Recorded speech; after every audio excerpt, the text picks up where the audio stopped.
আল্লাহর নবী বিশ্ব নবীকে আল্লাহ তাআলা যখন নাকি মক্কা জমিনে নবীকে পাঠাইছে, আর আমাদের নবী যখন নাকি কাফেরদের কাছে দাওয়াতের কাজ করলেন, দাওয়াত যখন নাকি নবী কোরআনের দাওয়াতটা নিয়ে মানুষের কাছে গেলেন, আল্লাহর হাবিব পয়গম্বর আলাইহিস সালাতু ওয়াস সালাম, এ মুসলমান, আল্লাহর নবী লক্ষ্য কইরা দেখে ওই কাফেরদের অত্যাচার দিন দিন বেশি করে বাড়তেছে, আর কাফেরদের কুফরিও দিন দিন বাড়তেছে।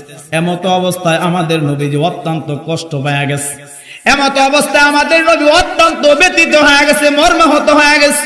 আল্লাহ পাক রব্বুল আলামিন পয়গম্বরকে সান্ত্বনা দিতে গিয়া আল্লাহ তাআলার সাথে সাথে আসমান থেকে হযরত জিবরাইলের মাধ্যমে আল্লাহ আয়াত নাজিল করে দিছে।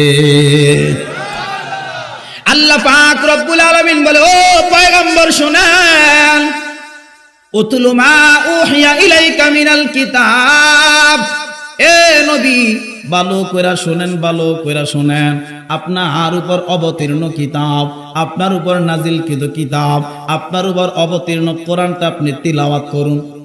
আর যখন নাকি আপনি কোরআনটা তিলাওয়াত করবেন, এ পয়গম্বর তিলাওয়াত করবেন, এই কোরআনের ভিতরে আমি আপনার আগে যত নবী আলাইহিস সালাম পাঠাইছি, এই কোরআনের ভিতরে আপনার আগে যত রাসূল আমি দুনিয়াতে পাঠাইছি, প্রত্যেকটা নবী রাসূলের ইতিহাস এই কোরআনে আমি আল্লাহ তাআলা বাতলায়া দিছি। আপনি যখন কোরআনটা তিলাওয়াত করবেন, তখন আপনি হযরত নূহ আলাইহিস সালাতু ওয়াস সালামের কওমের কথা জানতে পারবেন। আপনি যখন কোরআনটা তিলাওয়াত করবেন, আপনি হযরত ইব্রাহিম পয়গম্বরের কথা জানবেন। এরকম নূহ আলাইহিস সালাম থেকে নিয়া আপনি পর্যন্ত যত নবী দুনিয়াতে আসছে, প্রত্যেকটা নবী কিভাবে তার কওমের কাছে দাওয়াত দিয়েছে, আর তার কওমের মানুষেরা কিভাবে নবীকে প্রত্যাখ্যান করেছে, আর কিভাবে নবীর উপর নির্যাতন করেছে, কিভাবে নবীর উপর অত্যাচার করছে।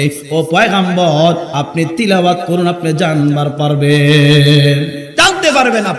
আল্লাহ তাআলা আয়াতটা ওই অবস্থায় নবীর উপর নাজিল করে দিয়েছে। আল্লাহ পাক রব্বুল আলামিন বলেন, এ পয়গম্বর, ওই যে নূহ আলাইহিস সালাতু ওয়াস সালামের ইতিহাস আমি পয়রা পয়রা দেখছি। এ মুসলমান, ভালো কইরা দিলের কানটা লাগায় শোনো যুবক ভাই, এ যুবতী বোন, পর্দার অন্তরালে আমার মা, ভালো কইরা দিলের কানটা লাগায় শোনো মা, ভালো কইরা দিলের কানটা লাগায় শোনো।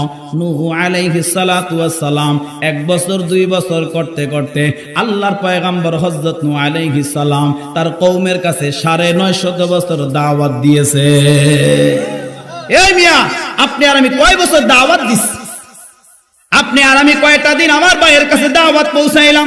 আপনার দোকানের পাশের দোকান, আপনি মসজিদে নামাজ পড়তে চইলা যান, আপনার পাশের দোকানদার ভাইটারে কয়দিন দাওয়াত দিছেন? আপনার ফজরের নামাজ পড়তে আপনি